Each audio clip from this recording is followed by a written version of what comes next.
ദൈവത്തിൻ്റെ അതിപരിശുദ്ധ നാമം വാഴ്ത്തപ്പെടുമാറാകട്ടെ. സങ്കീർത്തനങ്ങൾ 89 4 വേദഭാഗം. നിന്റെ സന്തതിയെ ഞാൻ എന്നേക്കും സ്ഥിരപ്പെടുത്തും, നിന്റെ സിംഹാസനത്തെ തലമുറ തലമുറയോളം ഉറപ്പിക്കും. ദാവീദിനോട് സർവശക്തനായ ദൈവം പറയുന്ന ഒരു പ്രാവചനികമായിട്ടുള്ള ദൈവിക ആലോചന, അത് യേശുക്രിസ്തുവിൽ നിറവേറേണ്ട ദൈവിക വാഗ്ദത്തമാണ്. എന്നാൽ നമ്മുടെ പ്രായോഗിക ജീവിത തലത്തിലേക്ക് ഈ വചനത്തെ നമുക്കൊന്ന് കൊണ്ടുവരുവാൻ കഴിയുന്നുവെങ്കിൽ, പരിശുദ്ധാത്മാവ് ഹൃദയങ്ങളോട് ഓർമ്മപ്പെടുത്തുവാൻ ആഗ്രഹിക്കുന്ന രണ്ട് പദങ്ങൾ ഉണ്ട്. സ്ഥിരപ്പെടുത്തുന്ന ദൈവം, ഉറപ്പിക്കുന്ന ദൈവം. തലമുറയെ സ്ഥിരപ്പെടുത്തുവാൻ കഴിയുന്ന ദൈവത്തെയാണ് നമ്മൾ സേവിക്കുന്നത്. ഇന്ന് അനേകം മാതാപിതാക്കൾ തലമുറയെ ഓർത്ത്, അവരുടെ ഭാവിയെ ഓർത്ത് നിരാശപ്പെടാറുണ്ട്.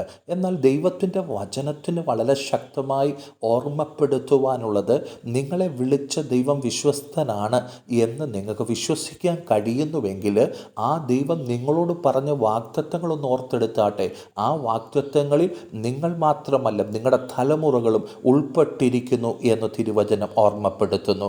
അങ്ങനെയെങ്കിൽ ആ തലമുറയെ ദൈവിക പാന്താവിൽ നടത്തുവാൻ ദൈവം അവരെക്കുറിച്ച് ആഗ്രഹിക്കുന്ന തലങ്ങളിൽ അവരെ സ്ഥിരപ്പെടുത്തുവാൻ, ഉറപ്പിക്കുവാൻ ദൈവം വിശ്വസ്തനാണ്. ഈ തിരിച്ചറിവ് പ്രാപിച്ച മാതാപിതാക്കളോട് പരിശുദ്ധാത്മാവിന് വീണ്ടും ഓർമ്മപ്പെടുത്തുവാനുള്ളത്, എൻ്റെ തലമുറയ്ക്ക് ദൈവസന്നിധിയിൽ ഒരു ഏകാഗ്ര ഹൃദയം ഉണ്ടാകണമേ എന്നുള്ള വലിയ പ്രാർത്ഥനയോടെ ദൈവസന്നിധിയിൽ സമർപ്പിക്കുന്നുവെങ്കിൽ, നിശ്ചയമായിട്ടും സ്ഥിരപ്പെടുത്തുന്ന, ഉറപ്പിക്കുന്ന ദൈവത്തിൻ്റെ പ്രവൃത്തി തലമുറയുടെ ജീവിതത്തിൽ കാണുവാൻ ഇടവരും എന്ന് ദൈവത്തിൻ്റെ വചനം ഓർമ്മപ്പെടുത്തുകയാണ്. സ്വർഗീയ കർത്താവെ, ഞങ്ങൾ വിശ്വസിക്കുന്നു. തലമുറകളെ സ്ഥിരപ്പെടുത്തുന്ന ദൈവിക വഴികളിൽ, ദൈവത്തിൻ്റെ ആലോചനകളിൽ, പദ്ധതികളിൽ ഉറപ്പിക്കുന്ന ദൈവിക വിടുതലുകൾ വെളിപ്പെട്ട് വരുന്ന കൃപകൾക്കായിട്ട് സ്തോത്രം. യേശു കർത്താവിൻ്റെ നാമത്തിങ്കൽ തന്നെ. ആമേൻ.